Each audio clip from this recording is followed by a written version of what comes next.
Сәлеметсіздер ме, құрметті әріптестер? Мен бастауыш сыныптарға арналған сиқырлы математика тақырыбында авторлық бағдарлама жинаған болатынмын. Енді осы авторлық бағдарламамен сіздермен бөліскелі отырмын. Авторлық бағдарламаның тақырыбы сиқырлы математика деп алдым. Мақсаты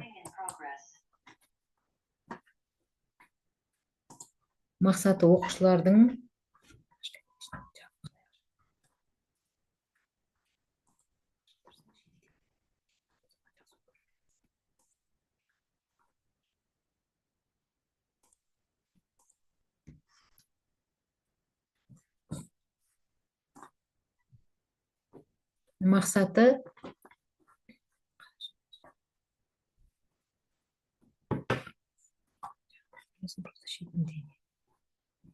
кешіріңіздер, қазір бір техникалық ақаулар болып тұр. Сәл бір минут күте тұрыңыздар.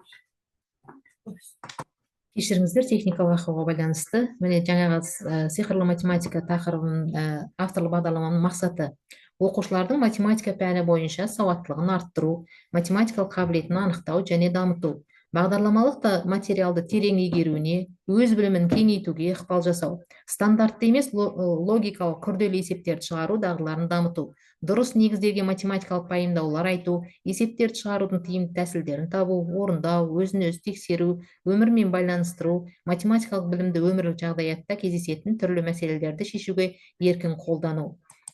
Яғни бұл жерде жинақта авторлық бағдарламамда берілген тапсырмаларды балалар орындай отырып функционалдық сауаттылығы дамиды. Бағдарламаның міндеттері: оқушылардың пәнге деген қызығушылығын, сауаттылығын арттыру мақсатында ізденіс жасау арқылы зерттеушілік қабілетінің дамуына ықпал жасау, практикалық мазмұнды есептерді шешудің әртүрлі тәсілдерін қолданып, шешу, есептеу мәдениетін дамыту.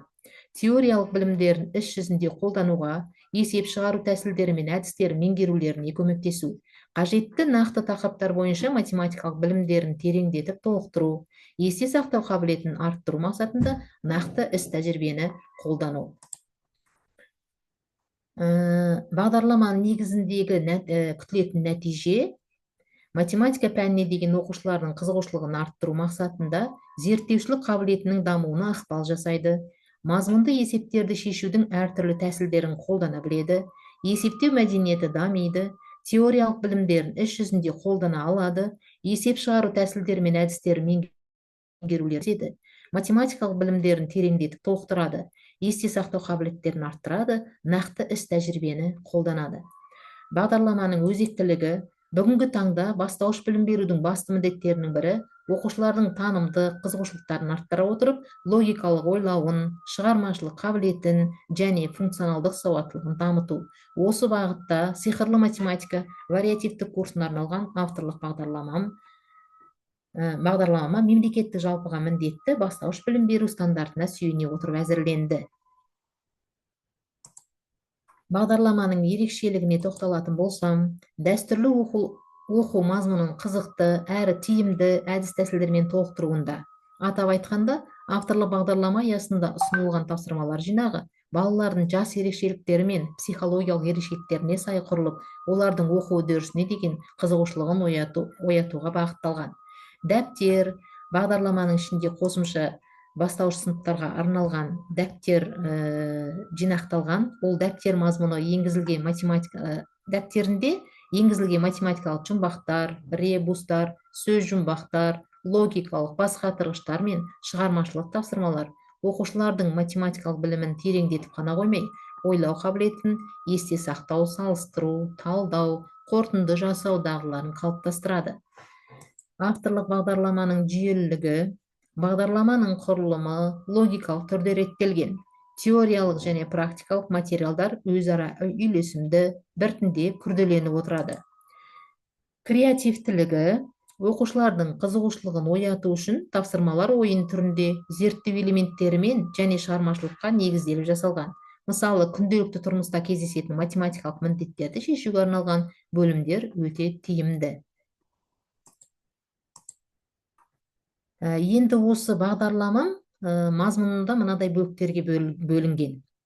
6 бөліктен тұрады. Бірінші бөлікте санды және әріпті өрнектер бөлімінде, ол бөлімінде адамдар қалай санау бастады, ондықтар мен бірліктермен санау, санды және әріпті өрнектер, салыстыру, осы сияқты тақырыптар қамтылып, оқушыларға санау, салыстыру туралы білімдерін арттырады. Яғни бірінші сыныпта алғашқы санау, санды әріпті өрнектер, салыстыру деген сияқты, бірліктермен санау деген сияқты білімдерін арттыру мақсатында осындай тапсырмалар жинақталған.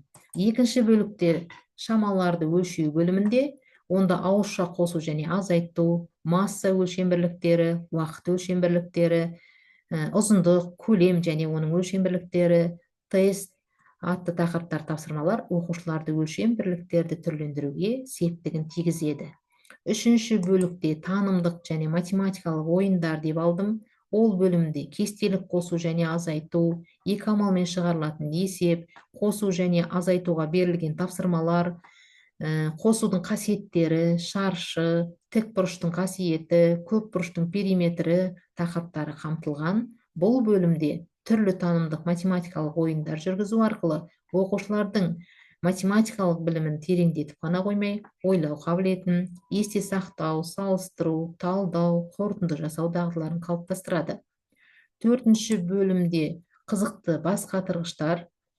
Бұл бөлімде зерделе, өлше, сыз және есепте, қызықты есептер жинағы, жазбаша қосу және азайту, логикалық есептер жинағы, өзіндік жұмыс, үш бұрышты және тік төрт бұрышты бейнеде көрсету, шаршы салу деген сияқты геометриялық фигураларға байланысты қызықты түрлі тапсырмалар жинақталған, және бірдей қосылыштарды қосу, азайту және сонымен қатар теңдеулерді шешу деген сияқты тапсырмалар жинақталып берілген.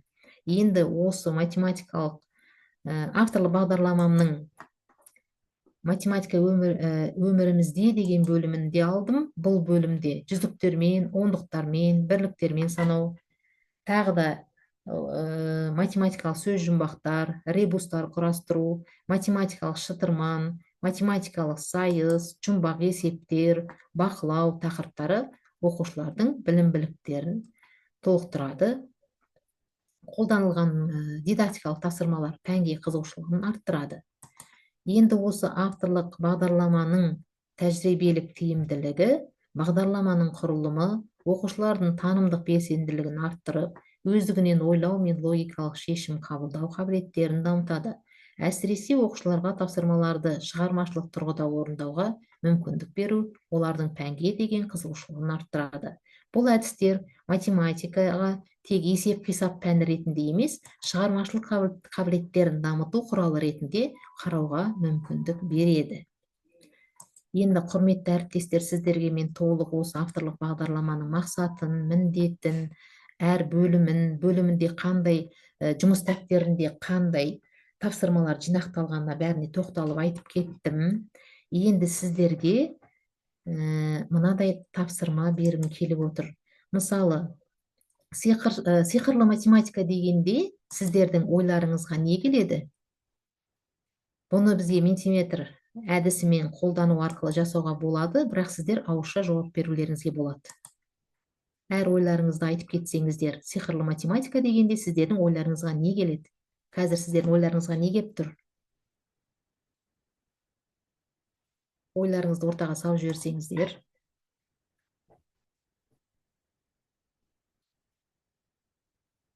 Мақсат міндеттерін айтып кеттім. Соларға да сол мақсат міндеттерін, бөлімдегі тапсырмалар жинағын ескере отырып айтуларыңызға болады. Сиқырлы математика деген сіздердің ойларыңызға не келіп тұр? Не себептен мен сиқырлы математика деп алдым деп ойлайсыздар?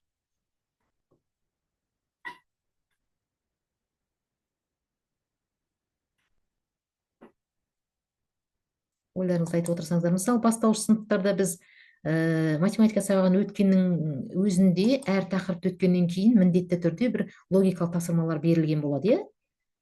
Енді сіздерге кішкене бағыт бағдар беріп отырмын. Сонда сиқырлы математика дегенде ойларыңызға не келіп тұр?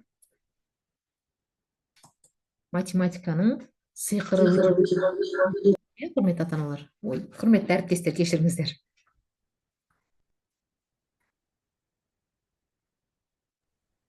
Қандай? Сиқырлы математика деген ол оқушылардың шығармашылығын, логикасын дамыту үшін, пәнге деген сүйіспеншілігін одан әрі қызықтыру мақсатында деп ойлаймын.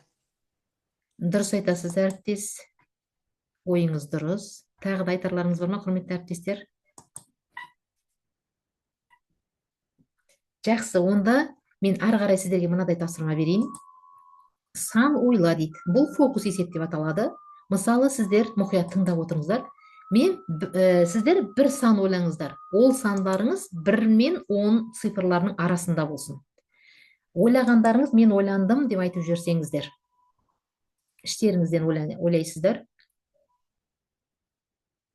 Бұл ойынды біз ертеде де ойлайтынбыз, және бұл математикада бар бұндай тапсырмалар. Бастауыш сыныптарда бұндай тапсырмалар бар. Естеріңізге түссе, ойландыңыздар ма? Онда жақсы, осы ойлаған сандарыңызды 2-ге көбейтіңіз.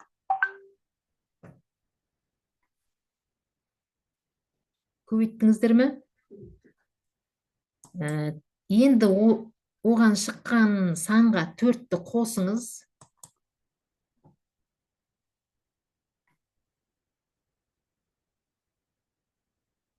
Шыққан саныңызды 2-ге бөліңіз.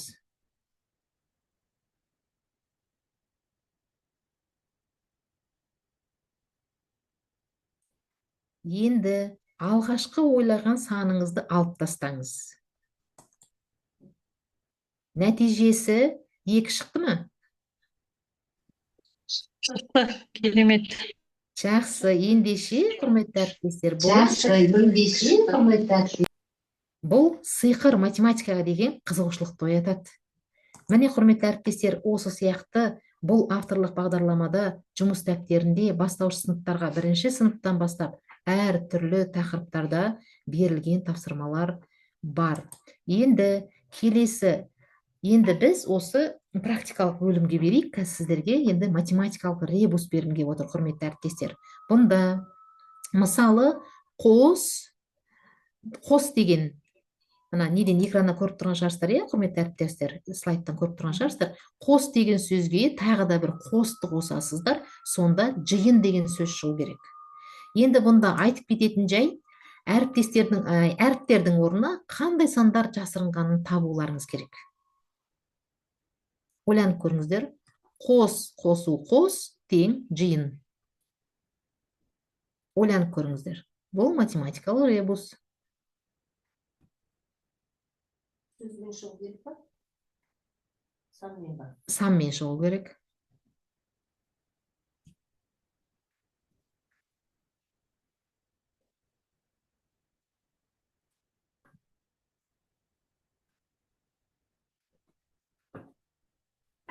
Иә, ойланып көріңіздер, құрметті әріптестер.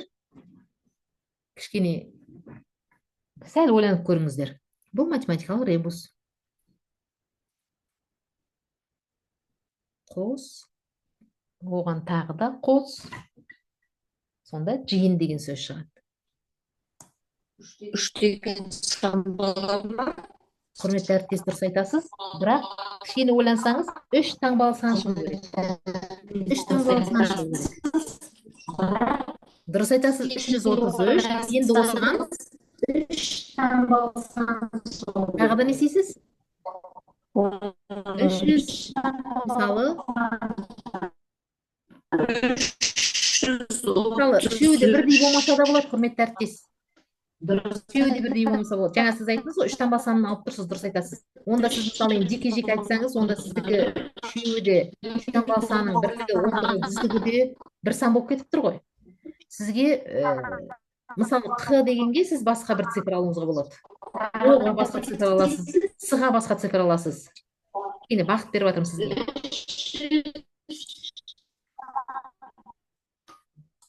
мысалы Мхм. Мысалы, бір қыға, мхм, дұрыс айтасыз.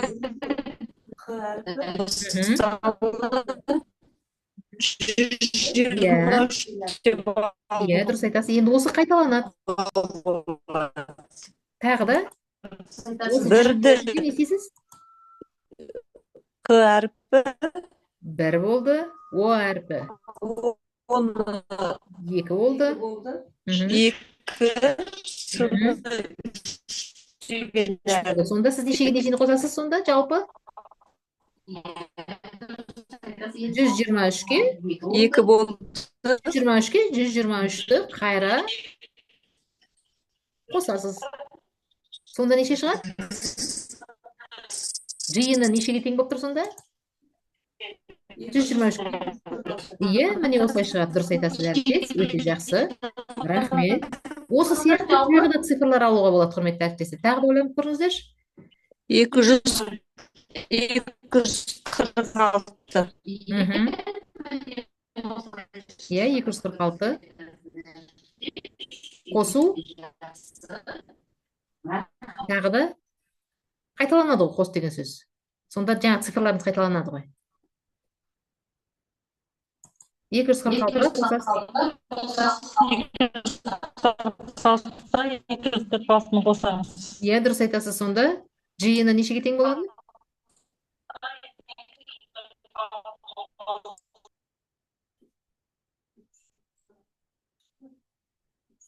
492. Мәні сонда 492-ге, яғни жиын 492-ге тең болып тұр.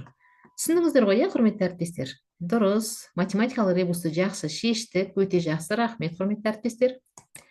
Енді сандар мен сыр шертеді деген математикалық жұмбақ алып тұрмын. Мұқият тыңдаңыздар. Екі таңбалы бір сан бар. Оны аударсаң кішірейер. Бірақ екі еселесең, аударғанмен тең болар. Бұл қандай сан? Мхм. 10 саны. Жоқ. Ойланып көріңіз.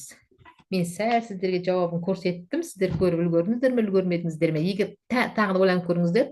Екі таңбалы бір сан бар. Оны аударсаң кішірейер. Бірақ екі еселесең, аударғанмен тең болар дейді. Екі таңбалы сан болу керек.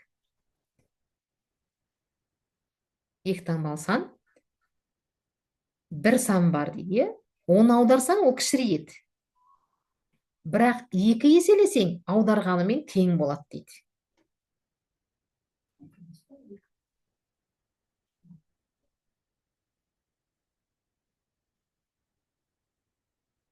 Ойланып көріңіздер.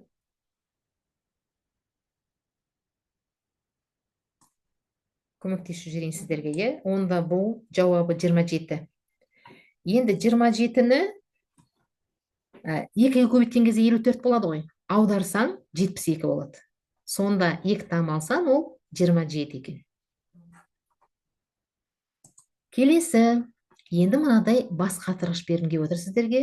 Бұл сандар пирамидасы деп аталады. Шарты. Әр төменгі сан үстіндегі екі санның қосындысы. Міне астында берілген цифрлар тұр. Сонда сіздер үстінде бірінші қатарда 3, 4, 1 деген сан тұр. Төменде көріп тұрсаңыздар. Екінші қатарында, яғни жоғары сатысында 7 мен 5 деген сан берілген. Сонда ең үстінде, үшінші қатарында, үшінші жолында сұрақ тұр. Осы сұрақтың орнына қандай сан жазылады?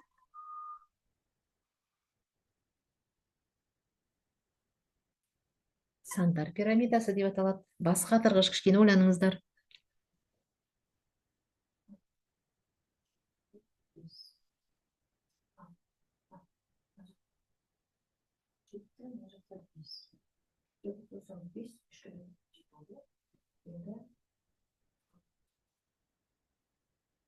Сонда сұрақтың орнына қандай сан қоясыз?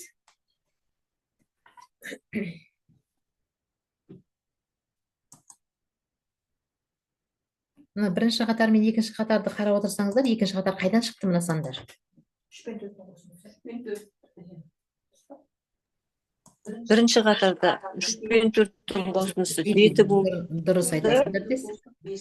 Дұрыс айтасыз әріптес. Енді қостық 5 бұл болды. пирамида ғой енді. Енді келесіге Я бұл пирамида ғой енді. Дұрыс айтасыз. 7-ні 5-ке қосамыз. Неше болады? 12 болады. Дұрыс 12-ні айтасыз. қоямыз. Саны пирамидасы. Өте жақсы. Келесі. Енді бұл таразы бас қатырғышы деп алдым. Мұқият тыңдаңыздар. Өлшем бірліктерге байланысты түрлі логикалық тапсырмалар, бас қатырғыштар, математикалық жұмбақтар бар деп бағана айтқан болатынмын. Енді міне таразы бас қатырғышына көңіл бөліңіздер, ойланып қараңыздар. Таразының сол жағында бір ананас пен 3 алманың салмағы. Оң жағында 2 ананас. Егер бір ананас 3 алма болса, қай жағы ауыр?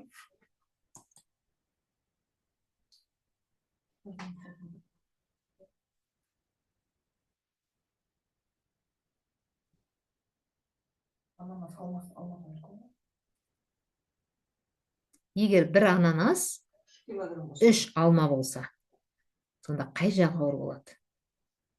2 ананас.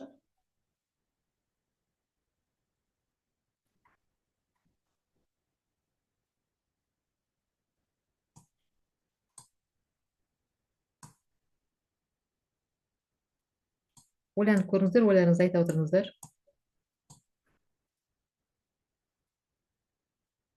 Ойланыңыздар. Қалай болады?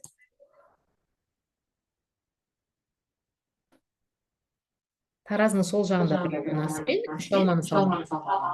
Оң жағында 2 ананас. 2 Егер бір ананас ауыр қай жағы ауыр? Екі ананас тұрған жақ біреуі 3-ке Бір ананасыңыз ол 3 алмаға тең. 3 алмаға тең. Кептірме жерде қарасаңыз. Бір ананасыңыз ол Қай жағы ауыр? 3 алмаға тең. Тең болады. Онда тең болатын шығар? Тең болады. 2 жағы, таразының 2 жағы бірдей тең болады. Дұрыс айтасыз. Жарайсыз, құрметті әріптес. Келесі, енді мынадай есепке, логикалық есепке тоқталайық. Қоян 4 аяқпен тұрып тұр. Қанша аяғы жерде?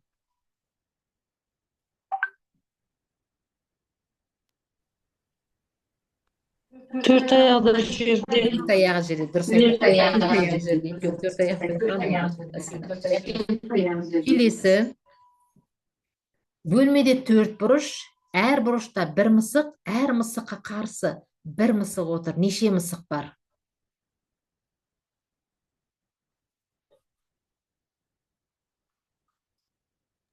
Төрт мысық бар. Иә, 4 мысық. 4 мысық. 4 мысық. Дұрыс айтасыз. Міне, жауаптар бәрін белгілеп қойған болатын. Құрметті әріптестер, жауабы 4 мысық бар. Келесі, 2 қолда 10 саусақ бар, 10 адамда неше саусақ бар?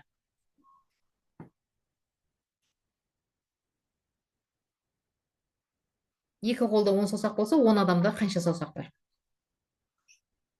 100 саусақ бар. Дұрыс айтасыз. Тапсырмалардың бәрін жақсы орындадыңыздар. Енді осы авторлық бағдарламаның нәтижесі өте жақсы. Өздеріңіз білесіздер, кейбір балалар мысалы есепке, теңдеуге қандай тапсырмаларға болса да өте жақсы орындаған болса, логика жағынан қиналатын болады. Ал керісінше математиканы есептерін барлығын жақсы орындап отырған балалар логикаға жақсы болатын болады. Сондықтан осы менің құрастырған авторлық бағдарламам өте жақсы нәтиже береді. Менің сыныбым биыл 3-ші сыныпта, жылдың соңында балаларым алтын сақаға қатысып 3-ші орынға иеленді. Ақботаға, республикалық Ақботаға қатысып біраз орындар алған балаларым, нәтиже көрсеткен жақсы оқушыларым бар.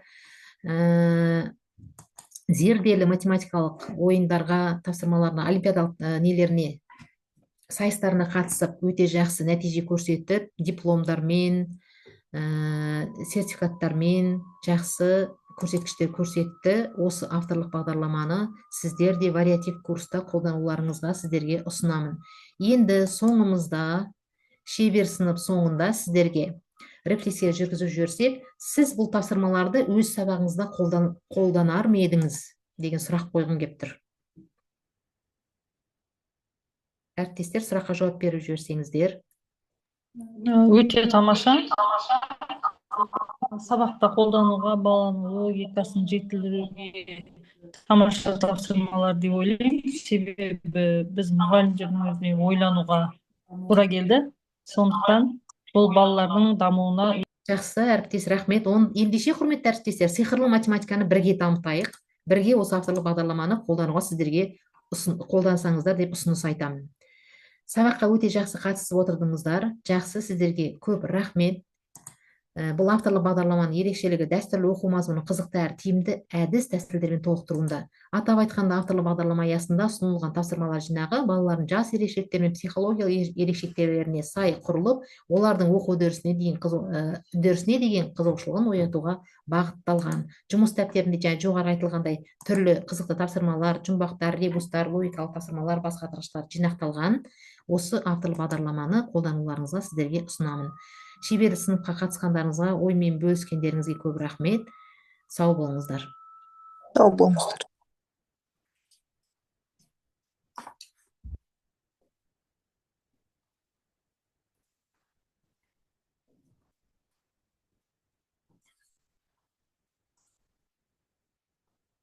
Алло.